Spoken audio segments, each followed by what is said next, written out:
વલસાડના college road ઉપર મધમાખીઓના હુમલાથી 3 લોકો ઈજાગ્રસ્તોને સારવાર હેઠળ અલગ અલગ હોસ્પિટલમાં 108 મારફતે ખસેડાયા। 14 ડિસેમ્બર શનિવારના રોજ 12 કલાકની મળતી માહિતી મુજબ વલસાડના તિથલ રોડથી એમ સ્ક્વેર મોલની બાજુમાં થઈ કોલેજ ખાતે જતા માર્ગ ઉપર મધમાખીઓ દ્વારા એક 37 વર્ષીય મહિલા ઉપર હુમલો કરાયો હતો।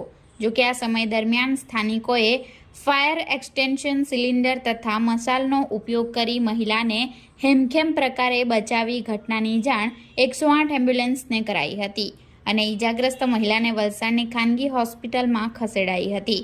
આ ઘટના બાદ ગણતરીના કલાકોમાં જ અન્ય એક મહિલા તથા એક યુવક ઉપર મધમાખી દ્વારા હુમલો કરાયો હતો, જેમને પણ 108 એમ્બ્યુલન્સ મારફતે વલસાડની અલગ અલગ ખાનગી હોસ્પિટલોમાં ખસેડવામાં આવ્યા હતા।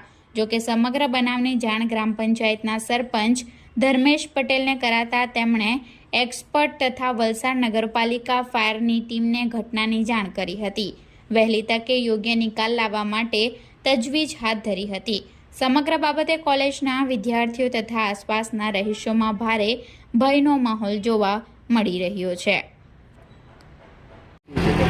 આજરોજ કોલેજ કેમ્પસની નજીકમાં એક ઝાડ પર જંગલી મધમાખી બેસી રહી હતી। એમાં એક પક્ષી દ્વારા એને ઉડાવવામાં આવેલી અને એના કારણે જે કોલેજોમાં જે સ્ટુડન્ટો જાય છે એની ઉપર મધમાખીએ એટેક કરેલો હતો।